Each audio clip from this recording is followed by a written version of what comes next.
லேவியராகமம் 10ஆம் அதிகாரம் 3ஆம் வசனம். அப்பொழுது மோசே ஆரோனை நோக்கி, என்னிடத்தில் செயல்களால் நான் பரிசுத்தம் பண்ணப்பட்டு சகல ஜனங்களுக்கு முன்பாக நான் மகிமைப்படுவேன் கர்த்தர் சொன்னது இதுதான். பேசாமல் இருந்தான். தேவன் தாமே இந்த வசனங்களை ஆசீர்வதித்து நம்மோடு கூட பேசுவாராக. இங்கே மோசே ஆரோனிடத்திலே ஒரு வார்த்தையை சொல்கிறதை நாம் பார்க்கிறோம். அந்த வார்த்தை மோசேவனுடைய வார்த்தை அல்ல, அது தேவனுடைய வார்த்தை. தேவனுடைய மனுஷனாகிய மோசே ஆரோனிடத்திலே, தன் சகோதரனாகிய ஆரோனிடத்திலே பேசுகிறார். Moses is speaking unto Aaron, his own brother. The words which he spoke was not his own words, but the word of the God, word of the Lord himself. The situation is very grim and grief. எந்த சமயத்தில் இந்த வார்த்தையை சொன்னான் என்று சொன்னால், ஆரோனுக்கு குமாரர்கள் இருந்தார்கள். அவர் பேர் என்ன? Nadab, Abihu, Eleazar, இத்தமார். 4 குமாரர்கள் இருந்தார்கள். ஆரோனுடைய வம்சத்தார் தான் அவர்கள் லேவியர்கள். யார் தெரியுமாங்க? எல்லா கோத்திரத்தை காட்டிலும் கர்த்தருக்கென்று ஒப்பு கொடுக்கப்பட்டவர்கள் லேவி குடும்பத்தார். கர்த்தருடைய வீட்டை குறித்து, கர்த்தருடைய பரிசுத்த ஸ்தலத்தை குறித்தே அவருடைய ஞாபகம், அவருடைய செயல்பாடுகள் எல்லாமே இருக்கணும். மற்ற சமூகத்தார், மற்ற கோத்திரத்தார் வந்து பல்வேறு வேலைகளில் ஈடுபடலாம். ஆனால் இவர்கள் கர்த்தருடைய வீட்டை குறித்தே அவருடைய கவனமாக இருக்க வேண்டும். They work for the tent.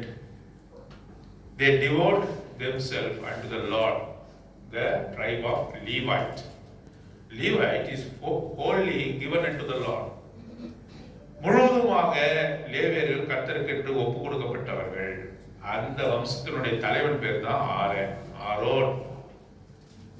அவன் தான் ஆரோன். Great priest. அவருடைய குமார்கள் யாரு? 4 பேர். அவருடைய பேர் தான் நம்ம பார்த்தோம். Nadab, Abihu, Eleazar, Ithamar. இவர்கள் என்ன செய்தார்கள்? இந்த 2 பேர் என்ன செய்தார்கள்? அந்நிய அக்னியை தேவனுடைய சமூகத்துக்கு கொண்டு வந்தார்கள். They brought a strange fire before the Lord.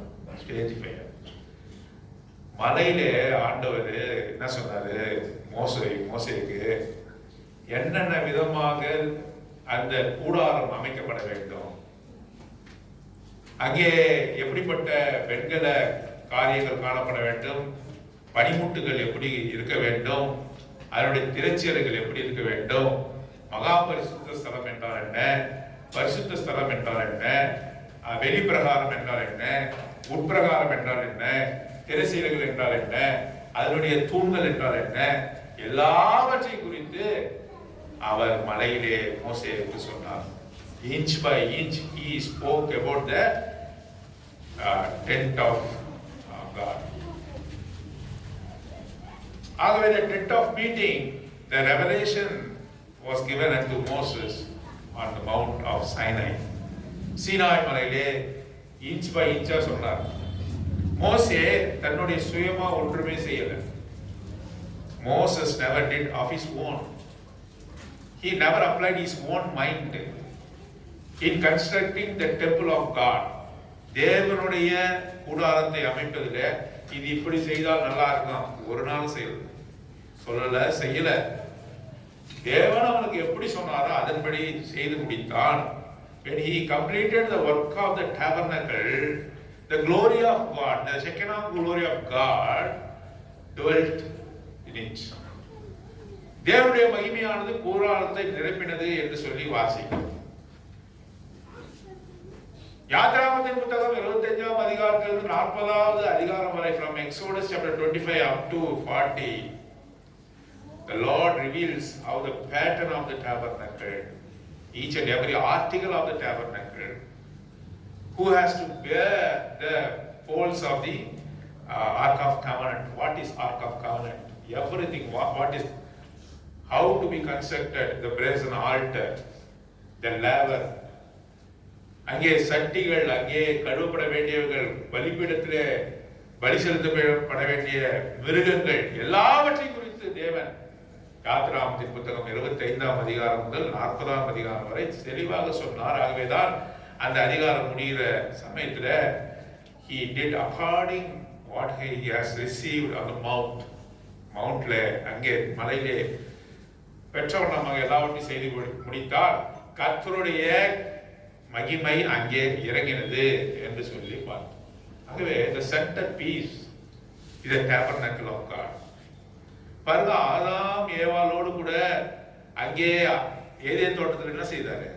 அவர்கள் பாவம் செய்வதற்கு முன்பாக என்ன செய்தாரு? அவளோடு கூட வெரி குட் ஃபெலோஷிப், அவரோடு கூட உலாவினார் என்றால் வாக்கிங் போறதில்ல. they had a very good fellowship. எல்லாவற்றையும் குறித்து அவர் பேசினார், அவர்களும் எல்லாவற்றையும் குறித்து பேசினார்கள். when sin separated them, இந்த மனுஷன் தன்னுடைய பாவத்தினாலே தேவனிடத்திலிருந்து பிரிந்த பொழுது ஆண்டவருடைய வாஞ்சை என்ன தெரியுமா? இவனோடு கூட திரும்ப வந்து நம்ம என்ன சேரணும். மனுஷன் ஒரு நாள் என்ன நினைக்கல, நம்ம ஆண்டவரோட போய் சேரணும்னு நினைக்கவே இல்லை. The mankind never thought that they will reconcile unto the Lord. They will brought near unto the Lord. They never thought. They have no desire for them that they should go unto the Lord's presence. தேவனுடைய பிரசன்னத்துக்குள்ளாக தாங்கள் போவோம் என்ற நம்பிக்கையற்றவர்களாக விருப்பம் இல்லாதவர்களாக. ஆனா ஆண்டவர் Eden தோட்டத்தில் முதற்கொண்டு அவர் இவர்களோடு கூட உறவாட வேண்டும் என்பது அவருடைய சின்னமாக இருந்ததாகவேதான் வெளிப்படுத்தின விசேஷத்துல நம்ம வாசிக்கிறோம். He tabernacled among us என்று வாசிக்கிறோம். He tabernacled among them. அவர்கள் மத்தியிலே அவர் வாசம் பண்ணினார். அவர் வாசம் பண்ண விரும்புகிறார், நம்மோடு கூட இருக்க விரும்புகிறார். அதனுடைய சாட்சி தான் அங்கே தேவனுடைய கூடாரம் என்று சொல்லி பார்க்கிறோம். தேவனுடைய கூடாரத்தில் எது முக்கியமான காரியம்? எது முக்கியமானது? எல்லாவற்றை காட்டிலும் எது முக்கியமானது? தேவனுடைய சாட்சி பெட்டி, the ark of covenant. The ark of covenant is a important piece in the entire tabernacle or tent of meeting. அந்த தேவனுடைய கூடாரத்தில் மிக மிக மிக முக்கியமான ஒரு இடம் என்னன்னு சொன்னால் மகா பரிசுத்த ஸ்தலம். அது மகா பரிசுத்த ஸ்தலம் என்று ஏன் அழைக்கப்பட்டது? ஏனென்றால் அங்கேதானே என்ன இருந்தது? the ark of covenant, தேவனுடைய உடன்படிக்கை பெட்டி. தேவனுடைய உடன்படிக்கை பெட்டியில ஆண்டவரே அங்க இருந்தார். The Lord was there. Moses will go and meet the Lord. High priest once in a year should go and meet the Lord the day of atonement. பாவ நிவர்த்தி செய்யப்படுகின்ற அந்த நாளிலே தானே கையிலே ரத்தத்தோடு கூட தேவ சமூகத்துக்கு முன்பாக அவன் செல்லணும். The day of atonement, பாவ நிவர்த்தி செய்கிற நாள். அந்த நாளிலே போகும்போது மகா பரிசுத்த ஸ்தலத்திலே அவன் மாத்திரமே நுழைய வேண்டும். கையில என்ன இருக்கணும்? ஒரு கையில ரத்தம் இருக்கணும். தனக்காகவும் ஜனங்களுக்காகவும் குற்ற நிவாரண பலியாக செலுத்தப்பட்ட ரத்தம், எங்களோட பாவங்களை மன்னிக்கணும். அடுத்தது என்ன தெரியும்? கையில இன்சென்ஸ், அதாவது தூப கலசம் இருக்கணும். தூப கலசத்தை வந்து என்ன செய்யணும்? அதிகமான தூபங்களை இட்டு அவன் வந்து என்ன செய்யணுமா? அந்த பெட்டியை இவன் பார்க்காதபடி தூப கலசத்தை அதுல அந்த இன்சென்ஸ் அந்த புகைய அவன் எழுப்பணும். ஏன்னா நேரடியா பார்க்க முடியாது. He could not look into the ark of covenant directly because the Lord himself dwelt between the cherubim மத்தியிலே in the very presence, the mercy seat, கிருபாசன தண்டிலே தேவனே அங்கே இருந்தார். அதிகமான தூபங்களை அவன் இட்டு தேவன் பிரசன்னத்துக்கு நிற்கணும். இதெல்லாம் பழைய ஏற்பாடு. அப்போ இதெல்லாம் நம்ம படிக்கும் போது நமக்கு என்ன சொல்றதுன்னா, ஆண்டவர் எவ்வளவு பயங்கரமான தேவன், how terrible he is, how holy he is, எவ்வளவு பரிசுத்தமான தேவன். அவர் நம்மை கண்டடைவதற்கு, நம்மை தேடி வருவதற்கு, உன்னையும் என்னையும் ரட்சிப்பதற்கு அவருக்கு அவசியமே இல்லை. நம்ம சில பேர்லாம் கோபமா வந்தா என்ன சொல்றான், கோபப்பட்டா என்ன சொல்றான், அவன் முகத்துல முழிக்க வேண்டிய அவசியம் எனக்கு இல்லைன்னு. I am in no need to see him at least. அவனை நான் பார்க்கவே நான் விரும்பல, அவனிடத்துல பேச விரும்பல. அவன் யாரு? like a dog unto me. அவன் ஒரு நாய். அவன் அப்படின்னு சொல்றோம். I don't want to talk unto him. If they commit any simple, mistakes, சின்ன குற்றங்களை செஞ்சா கூட என்ன பண்றோம், அவங்க பேசாம நம்ம இருக்கிறோம். ஆண்டவர் எவ்வளவு பெரிய குற்றங்கள் நம்ம செய்தோம் இல்லையா? ஆண்டவரை சிலுவையிலே கொன்றோம். பாவத்தின் நிமித்தமாகத்தான், என்னுடைய பாவத்தின் நிமித்தமாகத்தான் நான் சிலுவையிலே மரித்தார். அதுவும் எனக்கு எவ்வளவு பெரிய கோபம் வரணும் இல்லையே. நம்மோடு கூட அவர் வசிக்க விரும்புகிறார். ஆகவேதான் என்னிடத்திலே சேருகிறவர்களாலே நான் என்ன பண்ணப்படணும், பரிசுத்தம் பண்ணப்பட்டு, என்னிடத்திலே சேருகிறவர்களாலே பரிசுத்தம் பண்ணப்பட்டு. அப்படின்னா அவருடைய பரிசுத்தம் விளங்கணும் என்று சொன்னா நீ நானும் பரிசுத்தம் உள்ளவர்களா இருக்கணும். We must be holy. நாம் அவரை சேர சேர நம்ம இடத்துல என்ன உண்டாகும்? வெரி குட், அன்பு உண்டாகும் பிரதர். அன்புலாம் ரெண்டாம் பட்சம் தான். இரக்கம் உண்டாகும் பிரதர். அவரிடத்துல போகும்போது I should have more compassion. That is third thing. இரக்கம் உண்டாகும், அன்பு உண்டாகும். அன்பே ரெண்டு தான். முதல்ல ஆண்டவருடைய காரியம் என்ன தெரியுமா? ஆண்டவருடைய நெருங்க அவரை போல நீ என்ன பண்ணுவ? பரிசுத்தம் இல்லாமல் ஒருவனும் தேவனை தரிசிப்ப இல்லை. முதல்ல பரிசுத்தம் தான் அவர்கிட்ட. முதல்ல பரிசுத்தம். அந்த பரிசுத்தத்தை வெளிக்காட்டக்கூடிய ஒரு ஆர்டிக்கல், ஒரு பொருள் இருக்குன்னு சொன்னா the ark of covenant, தேவனுடைய சாட்சியின் பெட்டி. சரி, சாட்சியின் பெட்டியில என்ன இருந்தது? என்ன இருந்தது சாட்சியின் பெட்டியில? பெட்டிக்குள்ளாக அப்போ திராட்சரசம் அப்படியா என்ன இருந்தது? ஆனா மூணாவது காரியத்துல இருந்தா நீங்க ஆரம்பிக்கிறீங்க. முதல்ல என்ன? 10 கற்பனைகள். தேவன் சீனாய் மலையிலே கொடுத்த கற்பனைகளுடைய பலகை தான் முதல்ல. அதை விட்டுட்டு மண்ணா, கோடு, தடி, தண்ணி, 10 கற்பனைகள், அவருடைய வார்த்தைகள். அவரு மோசே சொல்றாரு, அவர் பேசும்போது சொன்னார், மோசே எல்லாவற்றையும் கேட்டுக்கொள்றான். மோசே knowledgeable person. He was well trained in the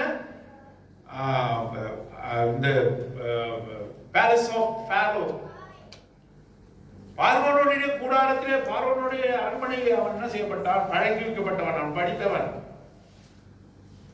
அவன் என்ன நல்ல நாலேஜ் உள்ள பர்சன். அவன்கிட்ட பேசினாவே அவனுக்கு புரியும், மண்டையில ஏத்திக்குவான். ஆண்டவர் பேசுங்க ஆண்டவர், நான் கேட்டுக்கிறேன், அதெல்லாம் ஞாபகம் வச்சுக்கிறேன் அப்படின்னு ஒருவேளை அவன் சொல்லியிருக்க கூடும். ஆனாலும் கூட என்ன செய்யறதுன்னா, யூ ரைட் இட் என்று சொன்னான். டியூட்டரானமி உபாகமத்தி புத்தகம் 5ஆம் அதிகாரம் 22ஆம் வசனம். உபாகமத்தி புத்தகம் 5:22 வாசிங்க. பிறனுடைய மனைவியை இச்சாதிருப்பாயாக. இல்லையே, உபாகமத்தி புத்தகம் வாசிங்க. இந்த வார்த்தைகளை கர்த்தர் மலையிலே அக்னியிலும்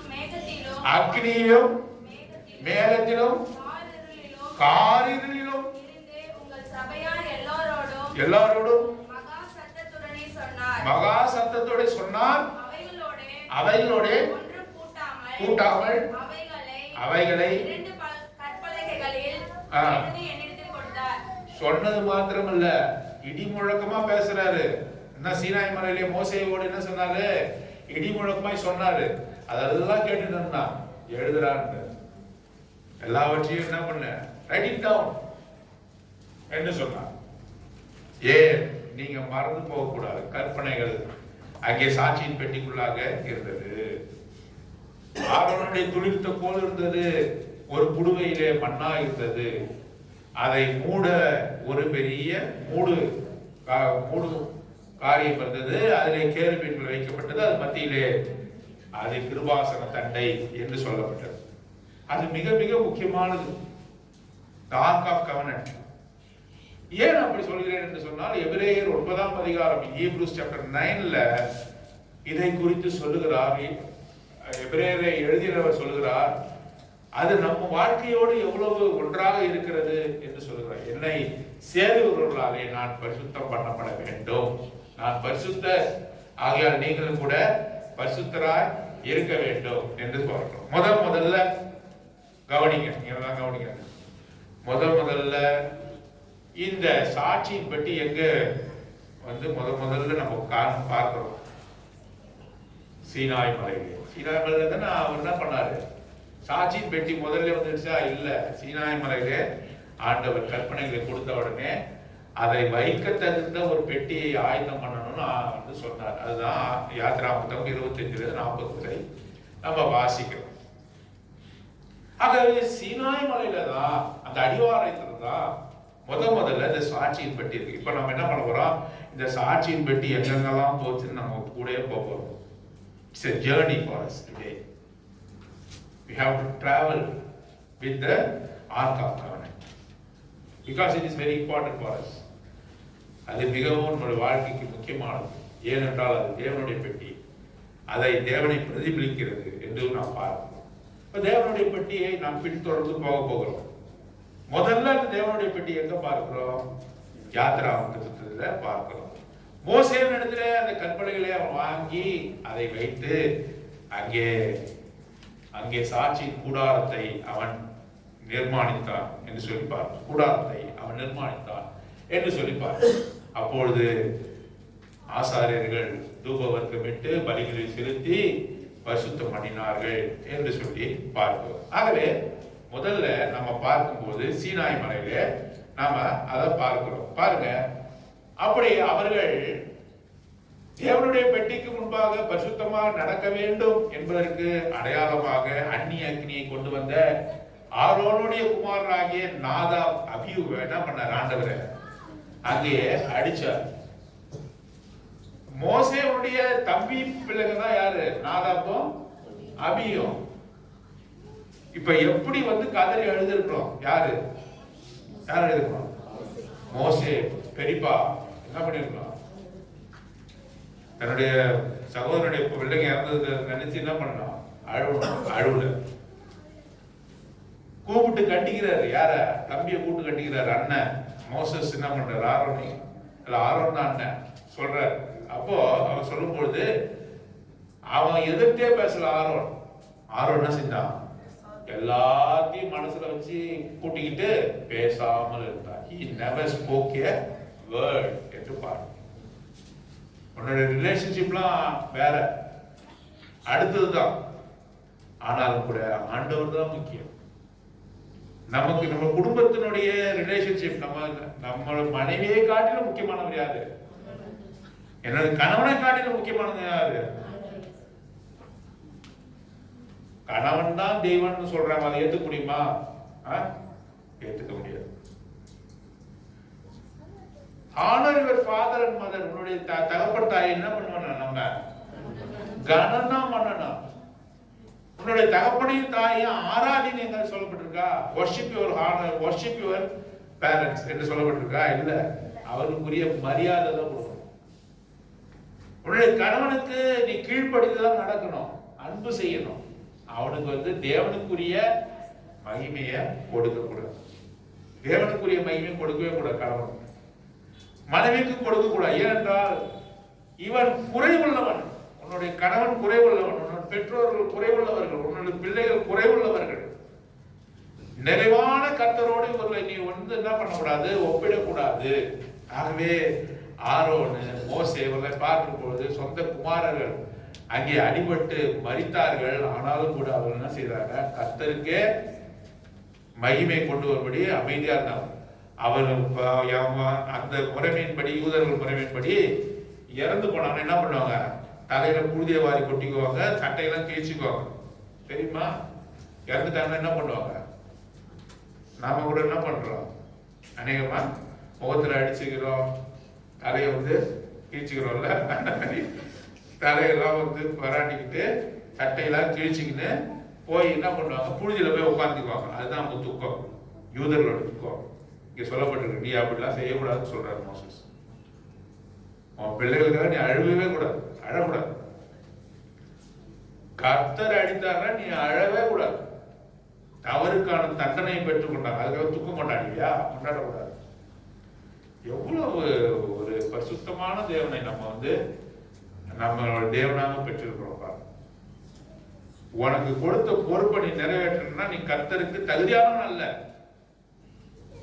என்று சொல்லி அவ்வளவு ஜாக்கிரதையாக இருக்க வேண்டும். கர்த்தருடைய சாட்சியின் பெட்டிக்கு முன்பாக, கர்த்தருடைய பெட்டிக்கு முன்பாக நாம் அப்படிப்பட்ட ஒரு பிள்ளைகளாக நாம் காணப்பட வேண்டும் என்று சொல்லி பார்ப்போம். நாதாப் அபியூ நமக்கு எச்சரிப்பை கொடுக்கிறவர்களாக இருக்கிறார்கள் என்று சொல்லி பார்ப்போம். பாருங்க, முதல்ல நம்ம என்ன சொன்னோம், அங்க சீனாய் மலையிலே சாட்சியின் பெட்டி அங்கே வைக்கப்பட்டது என்று சொல்லி பார்க்கிறோம். பாருங்க, அவர்கள் தொடர்ந்து போகிற வனாந்திர வழியில எவ்வளவு நாள் போனாங்க? வனாந்திரத்துல 40 வருஷம் என்ன பண்ணோம்னா, இந்த தேவனுடைய உடன்படிக்கை பற்றி எங்க போவோம்? பின்னாடி போவோமா?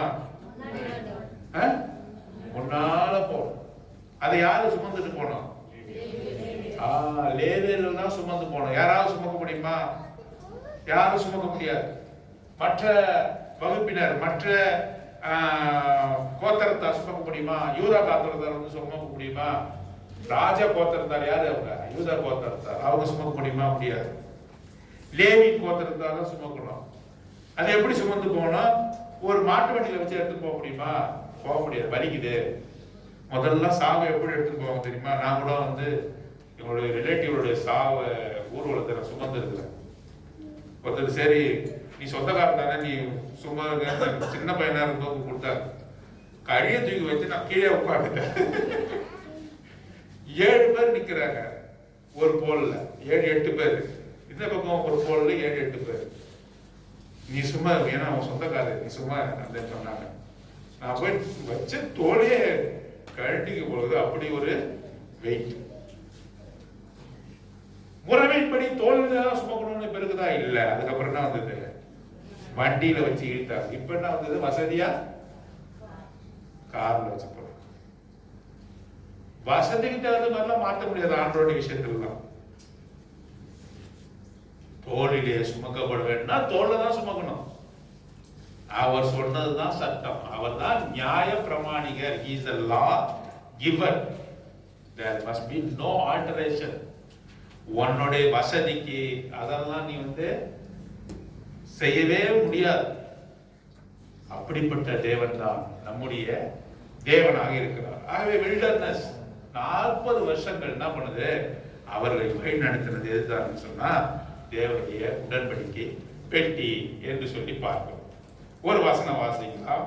என்னாமத்தின் புத்தகம் 10ஆம் அதிகாரம் 33 இருந்து 36 வரை வாசிங்க. Book of Numbers 10 chapter 10 verse 33 to 36. அவர்கள் கர்த்தருடைய பர்வதத்தை விட்டு 3 நாள் பிரயாணம் போனார்கள். 3 நாள் பிரயாணத்திலும் கர்த்தருடைய உடன்படிக்கை பெட்டி அவர்களுக்கு இளைப்பாறும் ஸ்தலத்தை தேடி காட்டும்படிக்கு. அது இளைப்பாறும் ஸ்தலத்தை எது காட்டுச்சு? இவர்களே முடிவு பண்ண முடியாது. நீ எங்க ரெஸ்ட் எடுக்கணும்னு யாருக்கு எது காட்டும்? தேவனுடைய பெட்டி தான் காட்டணும். தேவன் தான் காட்டுவார். இந்த இடத்துல தான் நீ வந்து ரெஸ்ட் எடுக்கணும், இந்த இடத்துல உட்காரணும், எல்லாவற்றையும் யார் முடிவு பண்ணுவா? ஆண்டவர் தான் முடிவு பண்ணணும். அப்புறம் வாசிங்க. அவர்கள் பாளையத்திலிருந்து பிரயாணம் பண்ணுகிற போது கர்த்தருடைய மேகம் பகலில் அவர்கள் மேல் தங்கியிருந்தது. பெட்டியானது புறப்படும் போது மோசே, கர்த்தாவே எழுந்தருளும், உம்முடைய சத்துருக்கள் சிதறடிக்கப்படுவார்களாக, உம்மை பகைக்கிறவர்கள் உமக்கு முன்பாக ஓடி போவார்களாக என்பான். அது தங்கும் போது, கர்த்தாவே அநேக ஆயிரங்களாகிய இஸ்ரவேலரிடத்தில் திரும்புவீராக என்று சொல்லுவான். இந்த வசனத்தை நான் படிக்கும் போது நான் அழுதுகிட்டே படிச்சேன். முதல்ல படிக்கும்போது அங்க மோசஸ் வந்து அங்க எப்படி அந்த வார்த்தையை சொல்லியிருப்பான்னு என்னால கற்பனையே பண்ண முடியல. பெட்டியானது புறப்படும் போது மோசே, கர்த்தாவே எழுந்தருளும், எவ்வளவு சந்தோஷமா சொல்லியிருப்பான். ஒவ்வொரு தடவையும் அந்த பெட்டியை அவர்கள் சுமக்கும் போது, கர்த்தாவே எழுந்தருளும், உம்முடைய சத்துருக்கள் சிதறடிக்கப்படுவார்களாக, உம்மை பயக்கிறவர்களுக்கு முன்பாக ஓடி போறோம். யார் வெற்றியை தர போறா? எங்களுடைய கூட்டம் ஒண்ணுமே செய்ய முடியாது. எங்களுடைய திறமைகள் ஒன்றுமே இல்லை. எங்களுக்கு முன்பாக யாரு? இஸ்ரவேலின் சேனைகளின் முன்னடந்த தெய்வமே, இஸ்ரவேலின் சேனைகளின் முன்னடந்த தெய்வமே, எங்கள் சேனாபதியாக எங்கள் முன்னே செல்லுமே, எங்கள் வழியாக எங்கள் முன்னே செல்லுமே. பாருங்க, மோசே சொல்லுகிற வார்த்தை என்ன? பெட்டியை தூக்கி அந்த லேவியர்கள் தோளில் வச்ச உடனே அவன் சொல்லுகிற வார்த்தை என்ன? உமக்கு முன்பாக எல்லாரும் சிதறடிக்கப்படுவார்கள், என் முன்பாக போகும். நீர் எங்களோடு கூட இருக்கும் போது எங்களுக்கு ஏது தோல்வி? தோல்வியே கிடையாது. எங்களுக்கு ஏது சோகம்? எங்களுக்கு ஏது கவலை? உன்னுடைய வாழ்க்கையில தேவனுடைய பிரசன்னம் உனக்கு முன்பாக நடக்கிறதா? தேவனுடைய பிரசன்னம் உங்களுக்கு முன்பாக நடக்கிறதா? பாருங்க, அவர் உங்களுடைய வாழ்க்கையை வழிநடத்துறாரா? இஸ்ரவேலை வழிநடத்தின தேவன் இன்று உங்கள் மத்தியிலே பேசிக் கொண்டிருக்கிறார். உங்களுடைய வாழ்க்கையை வழிநடத்த வல்லவராய் இருக்கிறார். அவரை நீங்க எங்கே வைத்திருக்கீங்க? பின்பாக அவரை தள்ளிவிட்டீர்களா? உங்களுடைய சுயத்தை நீங்கள் சார்ந்திருக்கிறீர்கள். ஆண்டவர் கேட்கிறார், எங்களை வழிநடத்தும் ஆண்டவரை. மோசே சொல்றான், எங்களை வழிநடத்தும். உண்மை பார்க்கும்பொழுது எல்லாரும் சிதறடிக்கப்பட்டு போவார்கள். எங்கள் வழியை உண்டு பண்ணும். அவாந்தரத்திலே வழியை உண்டு பண்ணும், வனாந்தரத்திலே வழியை உண்டு பண்ணும், ஆறுகளை பிளந்து எங்களுக்கு வழியை உண்டு பண்ணும், சமுத்திரத்தை பிளந்து வழியை உண்டு பண்ணும். உமால் முடியும் என்று சொல்லி எவ்வளவு நம்பிக்கையாக அவர்கள் புறப்படும் போது சொல்லியிருக்கிறார். பாருங்க, ஒரு இடத்திலே அவர்கள் தங்கும் பொழுது, அது தங்கும் போது, அதை இறங்கி வைக்கும் போது அவன் சொன்ன வார்த்தை என்ன? கர்த்தாவே, அநேக ஆயிரவர்களாகிய இஸ்ரவேல் இடத்தில் திரும்புவீராக. எங்களை விட்டு நீ போகவே கூடாது, எங்களிடத்திலே தங்கிடும், நீர் எங்கள் மத்தியிலே இருக்கிறோம். இஸ்ரவேல் ஜனங்கள் கர்த்தரை யாருக்கும் விட்டு கொடுக்க விரும்பவே இல்லை. பாருங்க, நம்மளுடைய சொந்தக்காரனுடைய பிள்ளைகளை நம்ம இடத்துல வந்து அதிகமா கொஞ்சம் நம்ம பிள்ளைங்க கொஞ்ச நேரம் ஆளவா போனோம், அதுக்கப்புறம் என்ன பண்ணணும்? பாட்டியை விட்டு அது படியில ஏறி உட்கார. ஏன் முழு வாரத்துல, ஆனா முழு நாளும் பிள்ளைங்க நம்மோடு தான் இருக்கு. ஆனா நமக்கு தெரிஞ்சவங்க சொந்தக்காரங்க பிள்ளைங்க நம்ம இடத்துல விளையாடும் போது அதுக்கு இடத்துல கொஞ்சம் நம்ம வந்து பாசமா விளையாடிட்டு என்ன பண்ணலாம்? பெரியவங்களா இருந்தாங்க, அங்க டோரு சாத்திர சத்தம் கேட்கும், டமால். ரூம்ல போய் டோர் சாத்திர சத்தம் கேட்கும். ஏன் ரொம்ப தான் கொஞ்சம் அவரு அப்படின்னு. சின்ன குழந்தையா இருந்தா என்ன பண்ணா? நம்ம தொடர் ஏறி உட்கார்ந்து அவருக்கு பிள்ளை லைட்டா தள்ளும். எங்கப்பா எங்கப்பா எங்கப்பா பார்த்துருப்பாங்க. இஸ்ரவேல் ஜனங்கள் கர்த்தரை யாருக்கு விட்டு கொடுக்க விரும்பல. நாம அப்படி இருக்கிறோமா? என்னோட தேவனை யாருக்குன்னா நான் விட்டே கொடுக்க மாட்டேன். அப்படிப்பட்ட ஒரு வைராக்கியம் நம்ம இருக்க. நம்ம விட்டு கொடுக்காத தேவன் அவர். திரும்புவீராக, எங்களிடத்துல நீ திரும்புவீராக. நீர் எங்களுக்கு முன்பாக போகவில்லை என்று சொன்னால் எங்களிடத்தில் இந்த இடத்துல இருந்து கொண்டு போகாதேயும் என்று மோசே சொல்லுகிறதை பாருங்க. முதல்ல இந்த ஸ்டாப்பு, முதல்ல எங்க ஆரம்பிக்குது? தேவனுடைய பெட்டி எங்க ஆரம்பிக்குது? கர்த்தர் கொடுத்த தரிசனத்தின்படி சீனாய். இரண்டாவது, வனாந்தர வழிகளிலே அவர்கள் எங்கெல்லாம் போறாங்களோ அங்கெல்லாம் என்ன பண்ணுச்சு? பெட்டி இவர்கள் வழி நடத்தினாங்களா? பெட்டி இவர்களை வழி நடத்துச்சா? தேவனுடைய பெட்டி இவர்களை வழி நடத்த என்று சொல்லி பார்ப்போம். அடுத்த ஸ்டாப் எங்கன்னா கில்கால். கில்காலை குறித்து ஒரு செய்தியை நம்ம கேட்டுட்டோம் இல்லையா? கில்காலை குறித்து ஒரு செய்தி நம்ம கேட்டுட்டோம். எங்க? யோசுவாவின் புத்தகம் 4ஆம் அதிகாரம் 5ஆம் அதிகாரத்துல நம்ம பார்க்கணும். கில்கால் என்று சொன்ன உடனே உங்களுக்கு என்னென்ன ஞாபகம் வரும்? இங்க பாருங்க, உடனே நோட் எடுத்து பார்க்காதீங்க. கில்கால் என்று சொன்ன உடனே என்னென்ன ஞாபகம் வரும்? விருத்த சேதனம், அவருக்கு என்று பிரித்தெடுக்கப்பட்ட ஜனம். அதுக்கு அடுத்தது, அது முதலாவது பாயிண்ட் இல்ல. முதல் பாயிண்ட் என்ன? அவரை நாம் மறக்க கூடாது. Thanks giving. அவர் அற்புதங்களை செய்த தேவன். 12 கற்கள் அங்க யோர்தான் நதியிலிருந்து எடுத்து வெளியே நடனம், யோர்தான் நதியில நடனம். அது என்ன? மெமோரியல். அவரை எப்பொழுதும் மறக்க கூடாது. அவர் செய்த உபகாரங்களை ஒருபொழுதும் ஆத்மாவே கர்த்தரை ஸ்தோத்திரி, அவர் செய்த சகல உபகாரங்களையும் மறக்காது. கில்கால் மெமோரியல். இரண்டாவது என்ன பார்த்தோம்? சர்க்கம்சிஷன், அவருக்கென்று பிரித்தெடுக்கப்பட்ட ஜனமா இருக்கும். மூன்றாவது காரியம் என்ன பார்த்தோம்? அங்கே தேவனுடைய பஸ்கா பண்டிகையை கொண்டாடும். பஸ்காவை அவர்கள் கொண்டாடினார். சமவெளியிலே அவர்கள் என்ன செய்தார்கள்? பஸ்காவை கொண்டாடினார்கள். தேவனுடைய அவர் செய்த நமக்காக செய்த தியாகத்தை என்ன செய்யணும்? செலிப்ரேட் பண்ற இடமாக இருக்குது. அங்கேதானே யோசுவா அங்கே தேவனை சந்தித்தார் என்று சொல்லி நாம் அங்கே பார்க்கிறோம். அங்கதான் கில்கால்ல தான் தேவனுடைய பெட்டி முதலாவதாக வாக்குத்தத்தம் பண்ணப்பட்ட கானான் தேசத்திலே வைக்கப்பட்டது. கில்காலிலே தான் அங்கே வைக்கப்பட்டது. இது எதை உணர்த்துகிறது? அது நம் பிரித்தெடுக்கப்பட்ட வாழ்க்கை நமக்கு தேவன் நம்மோடு கூட இருக்கிறார், நம்மை வழிநடத்தின தேவன். கில்கால் உணர்த்துற காரியம் என்ன? நாம் எப்பொழுதுமே நன்றி உள்ளவர்களாக இருக்கிறோம். நாம் பிரித்தெடுக்கப்பட்டவர்கள் என்ற காரியம் நம்ம சிந்தைக்குள்ளாக எப்பொழுதுமே இருக்கணும்.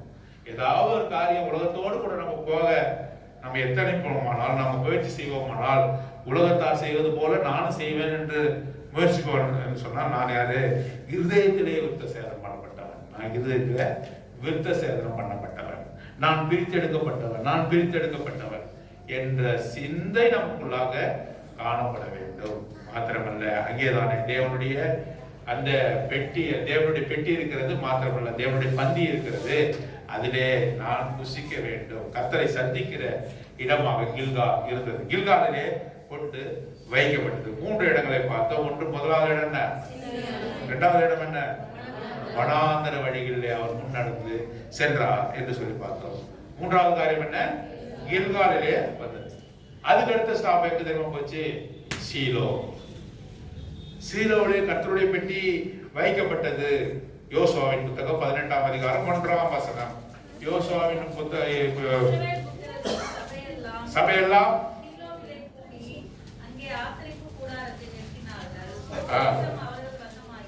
அவன் சீலோவிலே கர்த்தருடைய பெட்டியை வைத்து அங்கு ஆசரிப்பு கூடாரம் வைக்கப்பட்டது. அடுத்த ஸ்டாப் கில்கால். அடுத்த ஸ்டாப் என்ன? சீலோ என்று சொல்லி பார்க்கிறோம். சீலோவுல முக்கியமான காரியம், யாருமே மறக்காத காரியம். கில்காலை கூட நம்ம மறந்துடலாம். கில்கால் வந்து நமக்கு புதிய செய்தியா இருக்கலாம். புது செய்தி கில்கால் தேவனுடைய பெட்டி இருந்தது என்பது புது செய்தியா இருக்கலாம். சீலோவை ஒரு நாளும் மறக்க முடியாது. ஏன் சீலோவை ஒரு நாள் மறக்க முடியாது? அங்கதான் யார் வரா? நமக்கு குடித்தால் யாரு? அண்ணால் வரா. அண்ணால் அங்கதானே வராங்க. சீலோவிலே கர்த்தருடைய வீட்டிற்கு வந்து என்ன பண்ணாவ? புலம்பி அழுதா. எனக்கு ஒரு குழந்தை வேணும், குழந்தை வேணும், குழந்தை வேணும். தாய்மார்கள் மறக்க கூடாத இடம் என்ன? சீலோ. சீலோ ஒரு நாளும் வந்து தாய்மார்கள் மறக்க மாட்டார், சகோதரிகள் மறக்க மாட்டார். எனக்கு குழந்தை வேணும் என்று சொல்லி அங்கே அண்ணால் அழுத காரியத்தை பாரு. சீலோவிலே கர்த்தருடைய பெட்டி தங்கியது. அங்கே ஆசாரியனாக யார் இருந்தா? ஏலி. ஏலி அங்கே ஆசாரியனாக. அவனுக்கு 2 பசங்க. யாரு? ஓப்னி, பினேகாஸ். அவர்கள் தான் யாரு? 1 சாமுவேல் 1ஆம் அதிகாரம் 3ஆம் வசனம். 1 சாமுவேல் 1ஆம் அதிகாரம் 3ஆம் வசனம் வாசிங்க.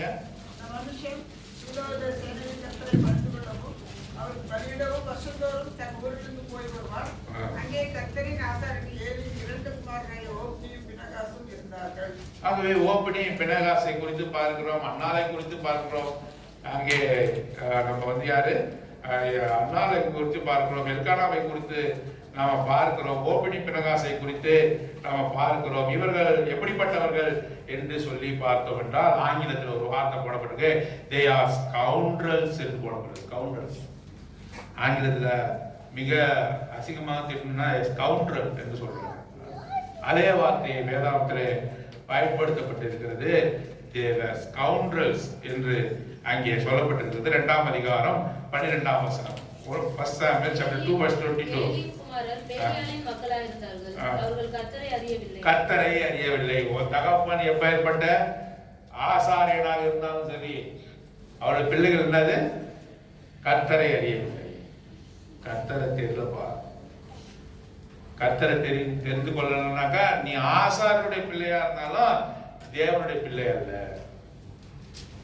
என்னுடைய பிள்ளைகள் ஆண்டவரை அறிந்து கொள்ளணும்னாக்கா என்ன மதிக்கிற மாதிரி என் பிள்ளைகளை நீங்க மதிக்க வேண்டிய அவசியம் இல்லை. ஆசாரிய ஊழியத்தை அடுத்து உனக்கு தந்துடுவாங்கன்னு அவசியம் இல்லை. ஆரோனே நல்ல உதாரணம்.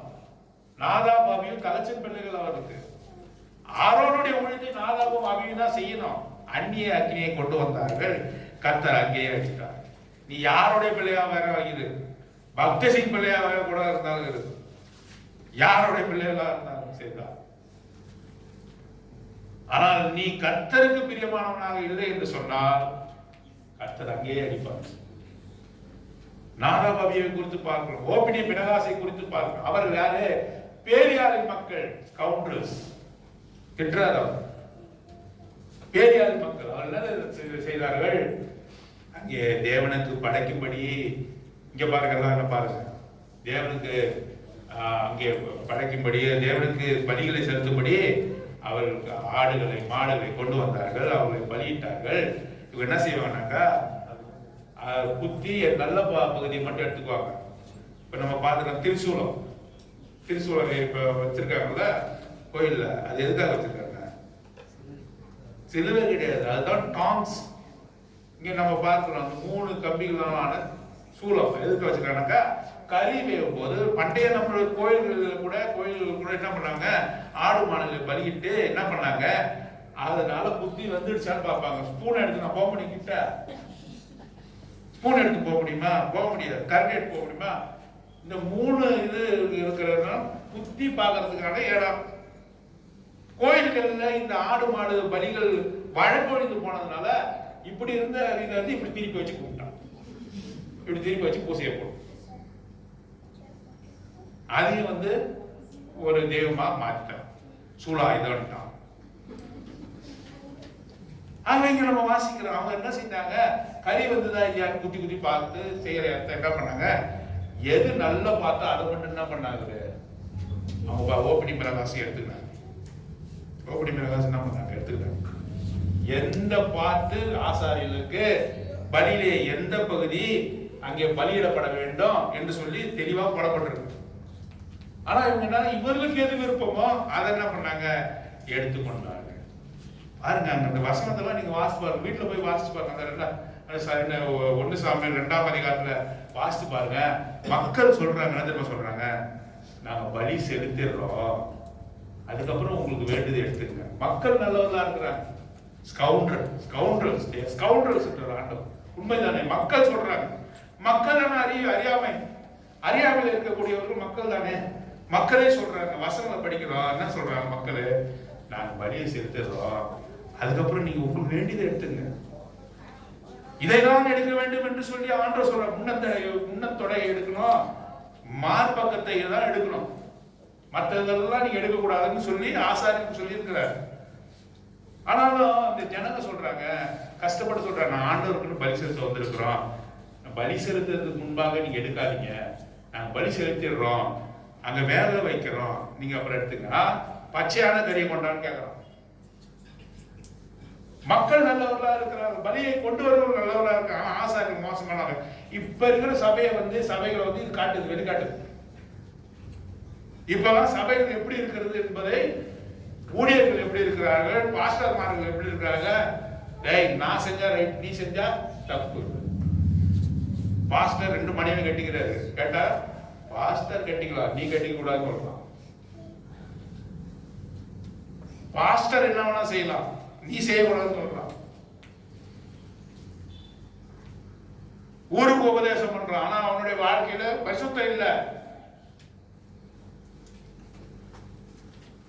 பாருங்க, ஆண்டவர் சொல்றாரு, ஜனங்க சொல்றாங்க, நாங்க கறியை வேக வைக்கிறோம், அப்புறம் எடுத்துங்க.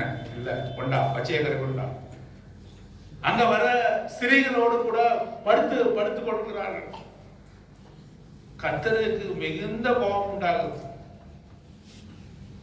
ஒரு மனுஷனை அனுப்பி, தேவனுடைய மனுஷனை அனுப்பி, அவன் தகப்பன் ஏறிக்கிட்ட சொல்றாரு, அவன் பிள்ளைங்கெல்லாம் இப்படி செய்யறாங்க. அவர் எப்படி தான் சொல்றாரு, தடி எடுத்து வச்சு வாங்காம, கத்தி எடுத்து கொலை பண்ணி போடாம என்ன செய்யறாரு, மயிலிறகால வருன்றார். மயிலிறகால வருன்னா வலிக்குமா? காயத்துக்கு 2 வகையில மருந்து போடலாம். என்ன பண்ணலாம், காயத்தை சுரண்டி மருந்து வைக்கலாம், மயிலிறகுல மருந்து தொட்டு வைக்கலாம். இவர் எப்படி பண்ணாரு, மக்களே அவர் சொல்றாரு, படிச்சு பாருங்க, கர்த்தருக்கு விரோதமா பாவம் செய்யலாமா? இப்படி கேட்டா அவன் பாவம் செய்யாம இருப்பான். கர்த்தர்களை பொருளை திருடலாமா? அப்படி கேட்டா யார் திருடாம இருப்பான்?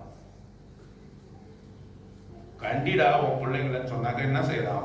அப்படிப்பட்ட ஒரு வார்த்தையை சொல்லுகிறான். கர்த்தருக்கு மிகுந்த கோபம் உண்டாகி அவர்களை அழித்தார் என்று சொல்லிப்பார். ஆகவே சீலோ நமக்கு எச்சரிப்பாக இருக்கிறது. சீலோ நமக்கு எச்சரிப்பா இருக்கு. ஓப்பனி பினகாசை நாம் பார்க்கிறோம். அவர்கள் ஆசாரனுடைய மக்களாக இருந்தாலும் கூட, அவருக்கு முன்பாக நாதாப் அபியூவை அவர் அடித்திருக்கிறார் என்று அறிந்திருந்தாலும் கூட, அந்த வம்சத்திலே அவர் வந்திருந்தாலும் கூட, கர்த்தர் பரிசுத்தமானவர், தன்னிடத்திலே சேருகிறவர்களாலே தாம் பரிசுத்தமாக்கப்படுகிறவர் என்பதை மறந்தார்கள். அப்படிப்பட்டவர்களை நாம் இருக்கவே கூடாது. இன்னைக்கும் இதெல்லாம் உண்மையா இருக்குது. இன்னைக்கும் உண்மையா இருக்குது. கர்த்தரை ரொம்ப லைட்டா எடுக்க கூடாது. எப்ப வேணாலும் நம்ம நினைக்கிறதுலாம் கர்த்தர் செய்வார். அவர் நினைக்கிறத நீ செய்யணும். நான் நினைக்கிறதெல்லாம் அவர் செஞ்சு கொடுக்கணும். மற்ற தேவர்கள் என்ன சொல்றாங்க? நான் மற்ற மதத்தினெல்லாம் மற்ற காரியங்கள் பார்க்கிறோம்.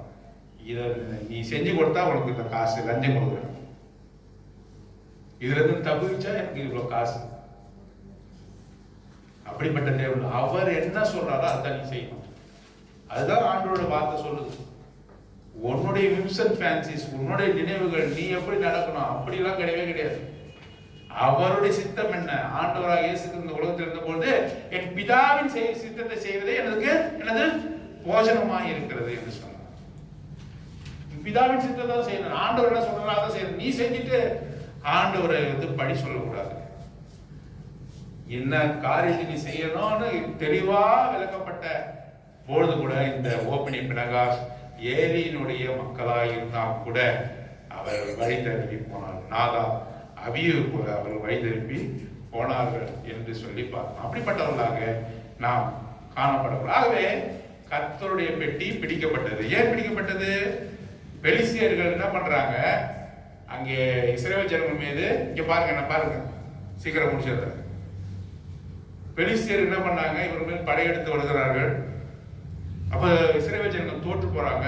அப்ப என்ன பண்றாங்கனாக்கா, கர்த்தருடைய பெட்டியை முன்னாடி கொண்டு போனா இந்த பெலிஸ்தியர் தோற்று விடுவார்கள் என்று சொல்லி என்ன பண்ணாங்க? ஆள் அனுப்பி சீலோவில் இருக்கிற கர்த்தருடைய பெட்டியை சுமந்து வரும்படி செய்தார்கள். அப்ப முன்னாடி போனாங்க. நம்ம தான் வாசிச்சிருக்கோம்ல, கர்த்தருடைய பெட்டி முன்னாடி போச்சுன்னா ஜெயந்தான் சொல்லி போகும்போது பெலிஸ்தியர்கள் என்ன பண்ணாங்க? மேற்கொண்டு முறியடித்தார்கள். இது எதை காட்டுகிறது என்று சொன்னால், நாம செய்யறதப்பெல்லாம் செஞ்சுட்டு கர்த்தாவே சொன்னா மன்னிச்சிடறோம்னா, கர்த்தர் ஒரு நாளும் பலத்தை கொண்டோ பராக்கிரமத்தை கொண்டோ அதிகமான எண்ணிக்கையில சபைகள்ல வர்றதை கொண்டோ ஒரு நாளும் என்னது ஏற்றுக்கொள்ள மாட்டார். உன்னுடைய தனிப்பட்ட வாழ்க்கையில பரிசுத்தம் இல்லாமல் ஒழிய நீ கர்த்தருடைய பெட்டியே முன்னாடி கொண்டு போனாலும் சேர்த்தான் நீ என்னது தோற்கடிக்கப்படுவாய். கர்த்தாவே கர்த்தாவே என்று என்னது கூப்பிடுவர்கள் சொல்லுங்க. கர்த்தாவே கர்த்தாவே என்று பிரவேசிப்பதில்லை. கூப்பிட்டா மட்டும் போதாது, அவருடைய வார்த்தையின்படி செய்கிறவங்க தான் போக முடியும். கர்த்தருடைய பெட்டி வந்தா நீ ஜெயிச்சிருவியா? ஜெயிக்க மாட்டேன். ஆகவே பெலிஸ்தர்கள் என்ன பண்ணாங்க? அதை பிடித்து கொண்டு போய் இதனாலதான் உங்களுக்கு வெற்றி வருது என்று சொல்லி எங்க போய் வச்சாங்க? அஸ்தோத் என்ற நகரத்துக்குள்ள போய் வைத்தாங்க. இப்ப எத்தனாவது ஸ்டாப்புக்கு வந்திருக்கிறோம் பிரதர்? இன்னும் ஒரு 50 ஸ்டாப் சொல்லுங்க உங்களுக்கு அப்படின்னு கேட்டீங்க. அஸ்தோத்துக்கு கொண்டு போனார்கள். அஸ்தோத்து பெலிஸ்தியருடைய நகரமாக அது இருக்கிறது. தாகோன் கோயிலுக்குள்ள போய் வைத்தார்கள். தாகோன் என்பது பெலிஸ்தியருடைய தெய்வம். அவருடைய கோயில்ல போய் அதை வைத்தார்கள்.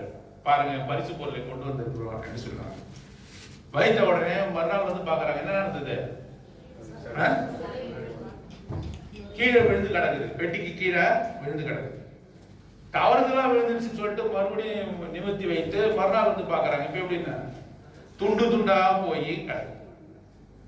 அப்போ அவங்களுக்கு பயந்தாங்க. பயந்துட்ட உடனே என்ன நடந்தது? அவருக்கு மூல வியாதியை உண்டு பண்ணினா என்று சொல்லி பாருங்க.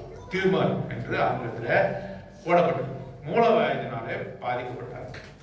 அவங்க என்ன பண்றாங்க? இன்னொரு நகரத்துக்கு கொண்டு போறாங்க. அவங்களுடைய நகரத்தையே கொண்டு போறாங்க. இடத்தை மாத்தினா அது நமக்கு பலம் தரும் என்று பார்க்கிறோம்.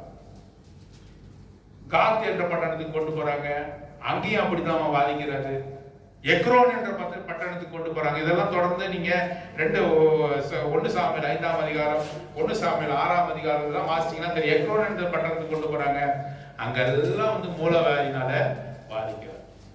பாருங்க, ஆண்டவர் நமது தெய்வம், ஆண்டவர் நமக்காக இருக்கிறவர்.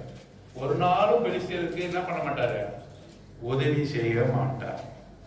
உனக்கு இறங்குற தேவன் மற்றவர்களுக்கு இறங்குவார்னா சொல்ல முடியாது. ஆகவே பெலிஸ்தியர் தாங்கள் இந்த ஆர்க் ஆஃப் கவர்னன்ட் தேவனுடைய சாட்சியின் பெட்டியை வைத்திருந்ததுனாலே நாம் பலம் பெறுவோம் என்று சொன்னால் ஒரு நாளும் முடியவே முடியாது. ஆகவே அவருக்கு அடிமேல அடி விழுகிறது. இப்பொழுது இது எப்படியாவது இஸ்ரவேல் தேசத்துக்கு அனுப்பிட வேண்டும் என்று சொல்லி முயற்சி பண்ணி அனுப்புகிறார்கள். அப்போ அவர்கள் அனுப்பும்போது பெத்ஷெமேஷ் என்று சொல்லக்கூடிய ஒரு இஸ்ரவேலிய பட்டணத்துக்குள்ளாக அது போகிறது. எப்படி போகிறது? மாட்டு வண்டியில வைத்து புது மாடுகளை அங்க பூட்டி மாட்டு வண்டியில வைத்து அனுப்புகிறார்கள். நல்லா கவனிங்க, பாருங்க. கர்த்தருடைய பெட்டி மாட்டு வண்டியில் வைக்கலாமா? தோல்ல சுமக்கணும். ஆகவே மாட்டு வண்டியில வைத்து அனுப்புகிறார்கள். அந்த பெட்டியை வந்து அவர் தோல்ல கூட சுமந்து இருக்கலாம். என்னன்னா தோல்ல சுமந்ததால பெட்டியை அங்க எங்க எதில் வைத்திருக்கணும்? மாட்டு வண்டி. அதெல்லாம் ஆண்டவர் அடிக்கல. அவங்க ஏன் அடிக்கல? அப்படி எவ்வளவு கேள்வி உங்களுக்கு வந்துதா? ஒன்ன அடிப்பாரு, அவங்க அடிக்க மாட்டார். ஏன்னா அவங்க அறியாமல செய்யறாங்க. ஒன்னு அடிப்பார். நீ தப்பு செஞ்ச அதே தப்ப கர்த்தரை அறியாதவன் செஞ்சா அவர் மன்னித்து கூட விடுவார். ஆனா ஒன்ன என்ன பண்ண மாட்டாரு? நீ கர்த்தரை தெய்வமாய் கொண்டு இருக்கிறாய், என்ன மன்னிச்சிடுவாருன்னு சொன்னா ஒரு நாளும் ஒன்ன மன்னிக்க மாட்டாரு. நல்லா கவனமா வச்சுங்க. ஒருவேளை என்ன பண்ணிருப்பாங்க, இந்த பெலிஸ்தியர் வந்து அதை தொட்டு பார்த்துருப்பாங்க. அவருக்கு சாதாரண ஒரு பெட்டி இருக்கு. ஆண்டவர் என்ன செஞ்சிருவாரு? அது சாதாரண ஒரு பெட்டியாக வைத்திருப்பாங்க. தொட்டு பார்த்துருப்பாங்க, அதை தடவி பார்த்துருப்பாங்க. அதை யாரும் இந்த மனுஷனும் தூக்கி அந்த காலையில் அந்த காட்டுல வைத்திருப்பாங்க. அப்ப அதெல்லாம் ஆண்டவர் என்ன செய்யல? ஒரு நாள் தான் பெத்ஷெமேஷ்ல வந்த உடனே பலி செலுத்துகிறார்கள். லேவியர்களை சுமந்து வைக்கிறார்கள். வைத்த உடனே லேவியர்களும் சுமந்தார்கள் என்று போடப்பட்டிருக்கு. வைத்த உடனே ஆர்வ மிகுதியால அந்த ஊர் மக்கள் எல்லாம் போய் எட்டி பார்த்தாங்க. அத்தனை பேர் என்ன பண்ணாங்க? ஏறக்குறைய 30,000 பேர் என்று நினைக்கிறேன். 50,070 பேர் கணக்கு சொல்றாரு. இவங்க யாரு? இஸ்ரவேல் இஸ்ரவேல் ஜனங்கள். இஸ்ரவேல் ஜனங்கள் என்னதான் இருக்குதுன்னு பார்த்தாங்க. பார்க்கலாமா? பெலிஸ்தியர்கள் பார்த்தாங்க, தொட்டாங்க, தடவினாங்க, ஒண்ணும் செய்யல. ஏன்? அவங்க அறியாம செய்யறத விட்டாருன்னா, உனக்கு ஆண்டோட வேலை தெரியும், நீ பாவம் செய்யக்கூடாது.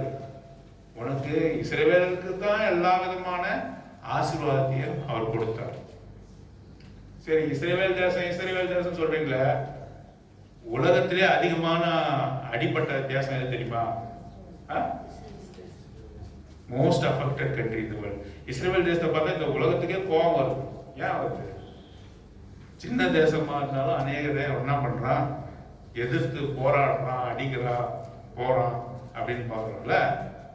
ஆனா most persecuted nation in this world என்னன்னாக்கா, இந்த உலகத்திலே அதிகமாக பாதிக்கப்பட்ட நாடு என்று சொன்னா இஸ்ரேல் தேசம். ஏறக்குறைய 60 லட்சம் யூதர்களை ஹிட்லர் கொன்றான்.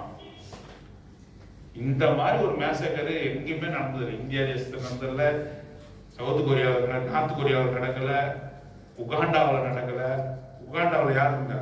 கொடுங்கோல் இடியமீன். அவனு கூட மனுஷ கறியை சாப்பிடுவான். மனுஷங்க கறியை சாப்பிடுவான் இடியமீன். அவர்களெல்லாம் கூட நடக்கல. ஆனா 70 லட்சத்துக்கு அதிகமான இஸ்ரவேல் ஜனங்களை ஆண்டவர் ஒப்பு கொடுத்தார். நம்ம பார்க்கிறோம் எவ்வளவு பேர் அங்க பெத்ஷெமேஷ்ல அவர் கொண்டு போட்டார் இருப்பாங்க. அவருடைய பிள்ளைங்க ரொம்ப சர்வ சாதாரணா இருக்கணும். ஆண்டவர் எங்க பக்கம் தான் இருக்காரு. ஆண்டவர் பெட்டியை கொண்டு போனாங்க, வெற்றி தான். நான் வந்து கிறிஸ்துவ குடும்பத்துல பிறந்தேன். எங்க அப்பா, எங்க தாத்தா, எங்க முப்பாட்டன், எங்க பூட்டன், அவங்க எல்லாத்தையும் நான் வந்து கர்த்தருக்குள்ளாக நான் கூட்டமா இருக்கிறோம் அப்படின்னாக்கா ஒன்றும் நடக்காது. நீ யாரும் கேட்பாரு. கிறிஸ்துவ பேரை வைத்துக் கொண்டு இருப்பதனாலயோ, கிறிஸ்துவ குடும்பத்துல பிறந்ததுனால, போதகருடைய மகளாக இருப்பதனாலயோ நீ ஒரு நாளும் கர்த்தருக்கு முன்பாக நீ வந்து நீ அவர் நம்மளை ப்ரிவிலேஜை கிளைம் பண்ண முடியாது. நான் போதகனுடைய மகங்க, நான் போதகனுடைய மகங்க, என் குடும்பமே சர்ச்சுக்காக வாசிச்சுருங்க, என் குடும்பமே சர்ச்சை கட்டிச்சுங்க, ஒன்றும் அவர்கிட்ட செல்லுபடியே ஆகாது. சாட்சியாக நாதாப், அபியூ, ஓப்னி, பினகாஸ் இவரெல்லாம் யாரு? ஆசாரியனுடைய பிள்ளைங்க. அடிச்சாரு, அதுக்காக துக்கம் அழுவ கூட கூடாது. எவ்வளவு கொடுமை! ஒரு கொலகாரனுக்காக கூட அவங்க தாய் தகப்பன் என்ன பண்ணுவாங்க? அழுவாங்க. அந்த பிள்ளைங்களுக்காக அழக்கூட கூடாது, அழக்கூட முடியாது. அப்படிப்பட்ட பயங்கரமான தேவன் நம் தேவன். எவ்வளவு சர்வசாக ஜாக்கிரதையா இருக்கணும். வேதத்தை படிக்க படிக்க படிக்க ஆண்டவர் நம்மோடு கூட பேசிக்கொண்டே இருக்கிறார். தொடக்க காலகட்டத்திலே நம்ம அறியாம இருந்துட்டோம். ஆனால் நம்மை பரிசுத்தம் பண்ண பண்ண நம்ம என்ன செய்யணும்? அவருக்கேற்ற பரிசுத்தத்துல ஒப்பு கொடுக்கணும். அறியாமை காலங்களில் நம்மை காணாதவர்கள் இப்பொழுதோ நாம் மனம் திரும்ப வேண்டும் என்று அவர் நம்மை எச்சரிக்கிறார். மகனே மகளே, இன்னும் விட வேண்டிய காரியங்களை விட்டுவிடு.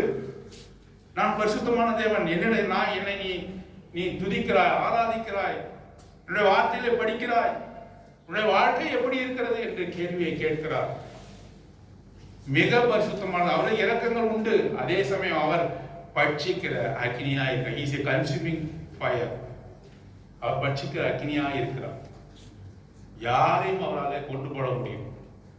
நீ நோ ஸ்பெஷல் பிரிவிலேஜ். எந்த விதத்தில் நீ சிறந்தவன் அல்ல என்பதை உணரணும்.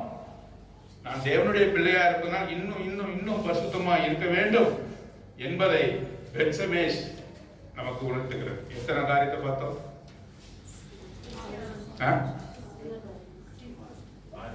முதல்ல சீனாய் மலை, இரண்டாவது வனாந்திர வழிகள், கில்கால், சீலோ, அஸ்தோர்,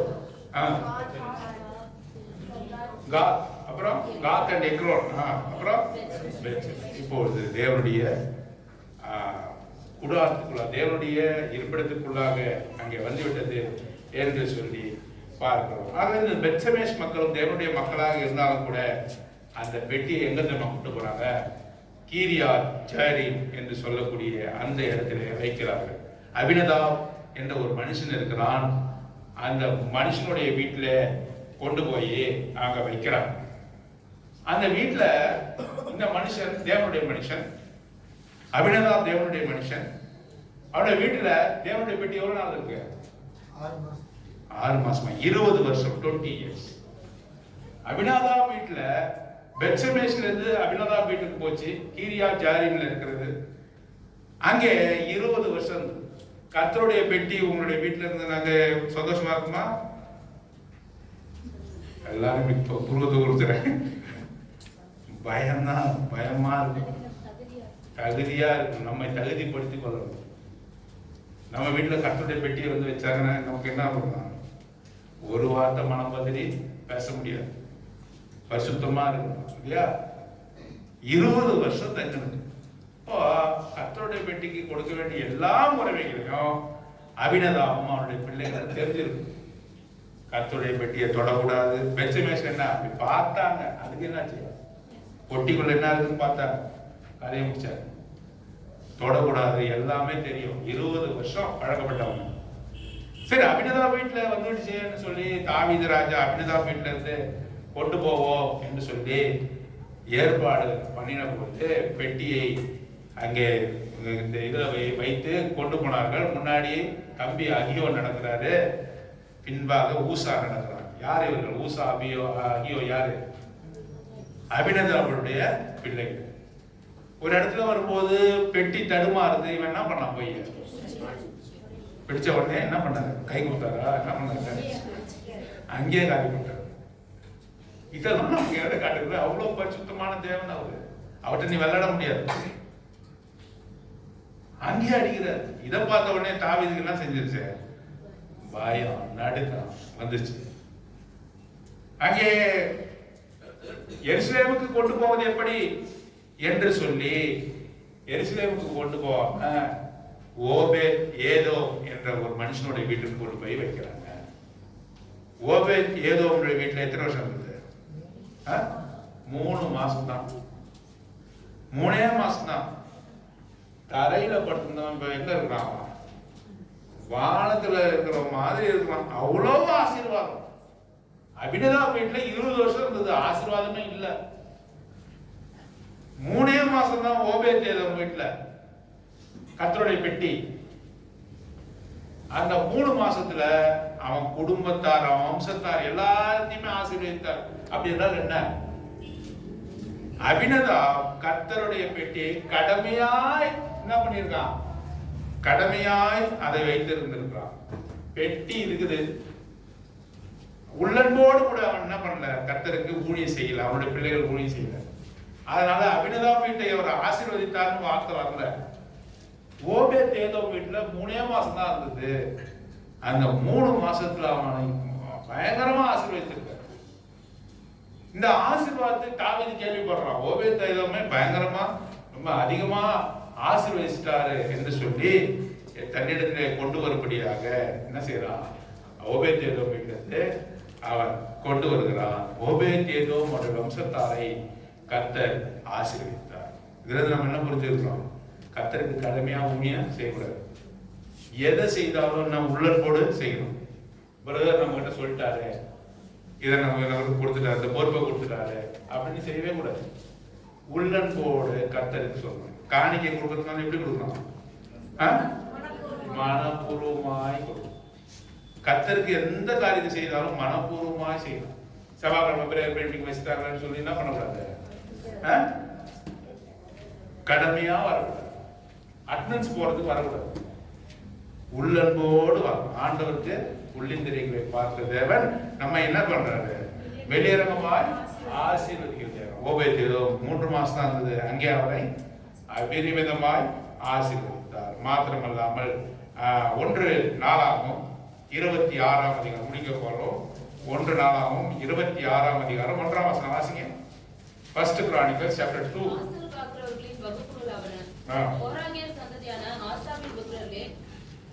முதல் வார்த்தை வாசிங்க. வாசல் காக்கிறவர்கள், the gatekeepers. எதுக்கு கேட் கீப்பர்ஸ்? ஆண்டோடைய வீட்டினுடைய கேட் கீப்பர்ஸ், ஆண்டவர் வீட்டினுடைய வாசலை காக்கிறவர்கள் என்று சொல்லி ஆரம்பிக்குது. 4ஆம் வசனம் 5ஆம் வசனம் வாசிங்க. ஓபேத் ஏதோமின் குமாரர் மூத்தவனாகிய செமாயாவும் யோசபாத், யோவாக், சாக்கார், நெதனேல், அம்மியேல், இசக்கார், பெயுல்லதாயி என்னும் 2ஆம், 3ஆம், 4ஆம், 5ஆம், 6ஆம், 7ஆம், 8ஆம் குமாரருமே தேவன் அவனை ஆசீர்வதித்திருந்தார். தேவன் அவனை யார் ஆசீர்வதித்திருந்தார்? ஓபேத் ஏதோமின் வம்சத்தாரையும் ஆசீர்வதிக்கிறார். அவங்க எங்க இருக்கிறாங்க? தேவனுடைய வீட்டிலே தேவனுடைய வாசலை காக்கும்படியான பாக்கியத்தை யார் கொடுத்திருக்காரு? ஓபேத் ஏதோமுக்கு கொடுத்திருக்காரு. அவன் என்ன செய்தான்? 3 மாதம் ஆணுடைய பெட்டி தன்னிடத்திலே இருக்கும்படியாக அதற்குரிய கனத்தை கொடுத்தான். ஆண்டவர் அவனுக்குரிய கனத்தை கொடுத்தார் என்று சொல்லி பார்க்கிறோம். அப்புறம் ஓபேத் ஏதோமுடைய வீட்டிலிருந்து எருசலேமுக்கு யார் கொண்டு வரா? தாவீது கொண்டு வந்து கூடாரத்திலே அவன் வைக்கிறான் என்று சொல்லி பார்க்கிறோம். 2 சாமுவேல் 6ஆம் அதிகாரத்துல வாசிக்கிறோம். 1 நாளாகவும் 15ஆம் அதிகாரத்துல வாசிக்கிறோம். ஆகவே தாவீது கர்த்தர் மீது அதிக பிரியம் கொண்டவன் இல்லையா? கர்த்தருடைய பெட்டியின் மீது அதிகம் பிரியம் கொண்டவன். ஆகவே கூடாரத்திலே எருசலேமுக்கு கொண்டு வந்து வைத்தான். இப்பொழுது அதற்குரிய மரியாதையை கொடுத்தான். இப்பொழுது அவன் வந்து அரண்மனையிலே வசிக்கிறான். இப்பொழுது அங்கிருந்து எட்டி பார்க்கறான். எங்க இருக்குது தேவனுடைய பெட்டி? கூடாரத்தில் இருக்கிறது. அவனுக்கு ஒரு நினைவு தோன்றுகிறது. நான் இப்பேற்பட்ட பச்சி வீட்டிலே வசிக்கிறேன், தேவனுடைய பெட்டி கூடாரத்தில் வசிப்பது எப்படி? நான் அதற்கு ஒரு ஆலயத்தை கட்டுவேன் என்ற சிந்தனை அவனுக்குள்ளாக வருகிறது. ஏனென்று சொன்னால் எருசலேம் தான் final resting place of the ark of covenant. தேவனுடைய உடன்படிக்கை பெட்டி நித்தியமாய் இருக்கக்கூடிய இடம் எது? அங்கே எருசலேமுக்கு வந்து விட்டது. ஆகவே இங்கே ஒரு கூடாரம் வைக்காமல் டெம்பிள் என்று முடிவு பண்ணா. அப்ப ஆண்டவர் சொன்னாரு, நீ என் வீட்டை கட்டணும்னு நினைச்ச, உன் வீட்டை நான் என்ன பண்ண போறேன்? உன் வீட்டை நான் கட்டுவேன்னு சொன்னார். யாரெல்லாம் ஆண்டவர் வீட்டை கட்டுறாங்களோ அவங்க வீட்டை என்ன பண்ணுவாரு? ஆமா பிள்ளை, இப்பதான் புரிஞ்சு, எனக்கு வீடே இல்லை, வீடு வேணும். இந்த வீட்டை எப்படி கட்டுறதோ பெயிண்ட் அடிச்சுட்டு போட்டா அப்படி கேட்காதீங்க. வீட்டை கட்டுவார் என்று சொன்னால் தாவீதின் வம்சத்தை கட்டுவார் என்று அர்த்தம். வம்சமாய் உன்னை ஆசீர்வதிப்பார் என்று அர்த்தம். வீடுன்னா இந்த வீடு கிடையாது. கர்த்தருடைய வீடுனா இந்த வீடா? நீ நான் கர்த்தருடைய வீடு. ஆகவே அவனுடைய வம்சத்தை எனக்கு நீ வீட்டை கட்டணும்னு நினைச்சா உன் வம்சத்தை நான் ஆசீர்வதிக்கிறேன் என்று சொன்னான். ஆனாலும் கூட உன்னுடைய கையில ரத்த கரை இருக்கிறது, அநேக போர்களை செய்திருக்கிறாய், நீ கட்டவனா உன்னுடைய குமாரனாகிய சாலமோன் கட்டுவான் சொன்னான். அதை ஏற்றுக்கொண்டான். நான் எம்மாத்திரம், என் வீடு எம்மாத்திரம், நீர் என்னை ஆசீர்வதிப்பதற்கு, என்னை குறித்து நீ பேசுவதற்கு நான் எம்மாத்திரம் என்று சொல்லி தாவீது கீழ்ப்படிந்தான். அவனுடைய மகன் சாலமோன் ராஜ்யபாரத்துக்கு வந்தான். ராஜ்யபாரத்துக்கு வந்த உடனே அவன் என்ன செய்தான்? ஆலயத்தை கட்டினான். ஆலயத்தை கட்டி தேவனுடைய பெட்டியை கொண்டு வந்து வைத்தான் என்று சொல்லி 1 ராஜாக்கள் 8ஆம் அதிகாரம் 1 - 11 1 Kings chapter 8 verse 1 to 11 2 Chronicles வாசிக்கிறோம்.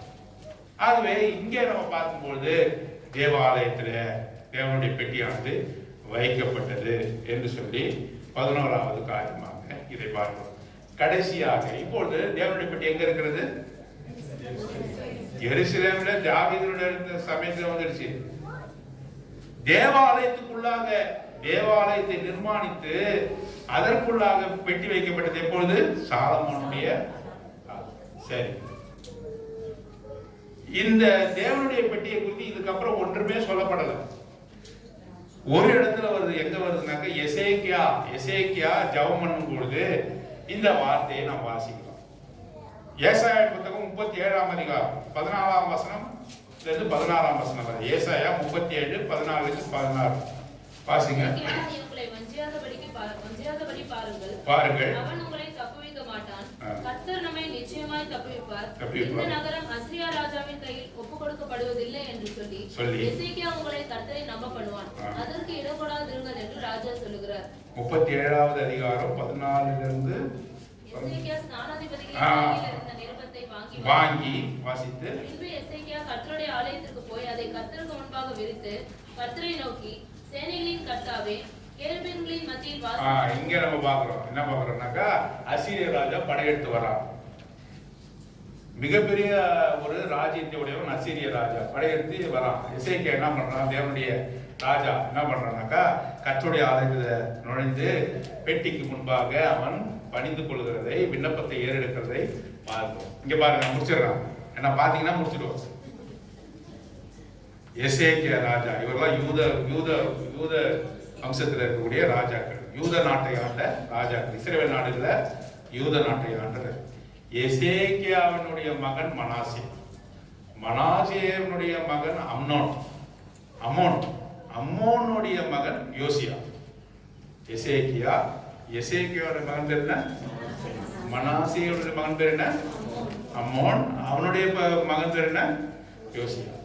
எசேக்கியா கர்த்தருக்கு பிரியமான ஒரு வாழ்க்கையை வாழ்ந்தான்.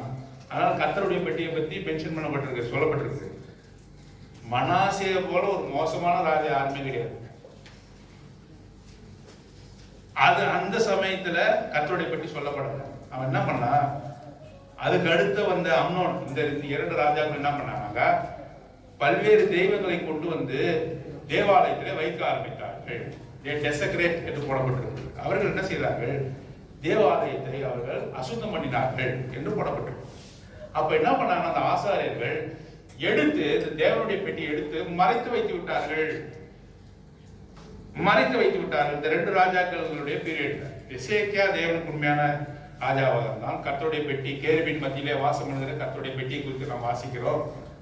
அதுக்கு அடுத்து வந்த மனாசே, அம்மோன் இவர்கள் எல்லாம் தேவனுக்கு பிரியமற்றவர்களாக நடந்தபடினாலே இது அசுத்தம் பண்ணப்பட கூடாது என்று ஆசாரியர்கள் என்ன பண்ணாங்க, யோசித்து அந்த பெட்டியை எடுத்துன்னு போய் மறைவாக வைத்துட்டார். ஆலயத்தில் இல்லை. யோசியா என்ற ஒரு ராஜா வரான். 8 வயசுல அவன் ராஜ்யம் பார்த்து வரான். 16 வயசுல விசாரிக்கிறான், தேவனுடைய பெட்டி எங்க சொல்லி விசாரிக்கிறான். எல்லா விதமான அக்கிரமமான செயல்களை இஸ்ரவேல் நாட்டை விட்டு வெளியேற்றுகிறான். விக்கிரகங்களை நிர்மூலமாக்குகிறான். அவன் கடைசியாக என்ன தெரியுமா சொல்றான்? ஆசாரிகளை பார்த்து சொன்ன வார்த்தையை வாசித்து முடிச்சிடலாம். 2 நாளாகவும் 35ஆம் அதிகாரம் 3ஆம் வசனம். 2 நாளாகவும் 35:3. இஸ்ரவேலை எல்லாம் உபதேசிக்கிறவர்களும் கர்த்தருக்கு பரிசுத்தமாக்கப்பட்டவர்களுமாகிய லேவியரை நோக்கி பரிசுத்த பெட்டியை தாவீதின் குமாரனாகிய சாலமோன் என்னும் இஸ்ரவேலின் ராஜா கட்டின ஆலயத்திலே வையுங்கள். வையுங்கள். யோசியா ராஜா என்ன சொல்றான்? கர்த்தருடைய பெட்டி எங்க திருப்பி கொண்டு வந்து வைங்க. இதுக்கப்புறம் கர்த்தருடைய பெட்டியை பத்தி எங்கேயுமே நீங்க பார்க்க முடியாது. There is no reference about the Ark of Covenant hereafter. கர்த்தருடைய பெட்டியை குறித்து இதுக்கப்புறம் பார்க்க முடியாது. ஏனென்று சொன்னால் பாபிலோனிய ராஜா படையெடுத்து வந்தான். அப்பொழுது எல்லாவற்றையும் நிர்மூலமாக்கினான்.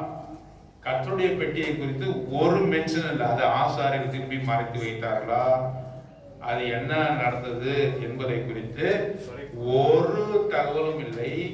கர்த்தருடைய பெட்டி எங்கே இருக்கிறது என்று சொல்லி இன்னும் கூட என்ன பண்றாங்க ஆராய்ச்சியாளர்கள் ஆராய்ந்து கொண்டே இருக்கிறார்கள். பாருங்க, இந்த டெம்பிள் மவுண்ட் என்று நீங்க பாருங்க எங்க இருக்குது? எருசலேமில் இருக்கிறது. எருசலேம் மாலை இருக்கு இல்லையா, அந்த வால் இருக்கு இல்லையா, வால் பார்த்துருக்கீங்களா, அந்த சுவர், அதுதான் சாலமோன் கட்டின ஆலயம் அங்கே இருக்கிறது. இப்பொழுது அந்த கட்டுப்பாடு யார்கிட்ட இருக்குதுன்னு சொன்னா முஸ்லிம்ஸ்கிட்ட இருக்குது. அந்த டோம் கட்டி வச்சிருக்காங்க. இப்ப இந்த அதுக்கு அடியில இருக்குதுன்னு சொல்றாங்க. அதை உங்களோட கியூரியாசிட்டிக்காக சொல்ற, வேதத்தினுடைய அடிப்படை இல்லை. இந்த கியூரியாசிட்டிக்காக சொல்றேன். அதாவது அதை வந்து எஸ்கலேட் பண்ணி பார்க்கணும் என்று இஸ்ரவேலர் விரும்புறாங்க. ஆனா அந்த இடம் மட்டும் யார்கிட்ட இருக்குன்னா இஸ்லாமியர்கிட்ட இருக்கு. அவருடைய அல் அக்ஸா மாஸ்க்னு சொல்றாங்க. அது பேர் என்ன சொல்றாங்க? அல் அஸ்கா மாஸ்க் என்று அவர்கள் சொல்றாங்க. அதை உள்ளதா இருக்குன்னு ரெண்டு பேரும் சொல்லிட்டு போறாங்க. அங்க இல்லை. சரி, இன்னும் கூட சொல்லணும்னா நான் கனானிக்கல் என்று சொல்லக்கூடிய வேதத்தில் சேர்க்கப்படாத சில புத்தகங்களா இருக்கிறது. மெக்கபீஸ் என்று சொல்லக்கூடிய இந்த புத்தகத்திலே ஒரு குறிப்பு இருக்கிறது ஆர்க் ஆஃப் கவர்னன்ட்டை குறித்து. அப்படின்னு சொன்னா எரேமியாவின் காலகட்டத்தில் எரேமியா மவுண்ட் நெபோன்னு சொன்னா மோசே கடைசியாக ஏறி கானான் தேசத்தை பார்த்த அந்த மவுண்டைன் பேர் மவுண்ட் நெபோ. அதிலே ஒரு புகையிலே பதுக்கி வைத்தான் என்று சொல்லி மெக்கபீஸ்ல சொல்லப்பட்டது. மெக்கபீஸ்னா என்ன பிரதர் அப்படின்னு கேட்குறீங்களா? வேதத்திலே அது சேர்க்கப்படாத ஒரு புத்தகம். அந்த புத்தகத்திலே இது குறிப்பிடப்பட்டிருக்கிறது. ஆகவே கர்த்தருடைய பெட்டி யோசியாவுக்கு பிறகு அங்கே காணப்படவில்லை. ஒருவேளை ஆண்டவர் வரும்பொழுது, ஆண்டவருடைய பல்லோகத்தில் போகும்போது இந்த கர்த்தருடைய பெட்டியை குறித்து நாம பார்க்கலாம். அதுக்கான ஸ்லாக்கியத்தை நமக்கு ஆண்டவர் என்ன செய்யலாம், அது கொடுக்கலாம். ஆனால் மிக பரிசுத்தமான கர்த்தருடைய பெட்டி. இந்த காரியத்தெல்லாம்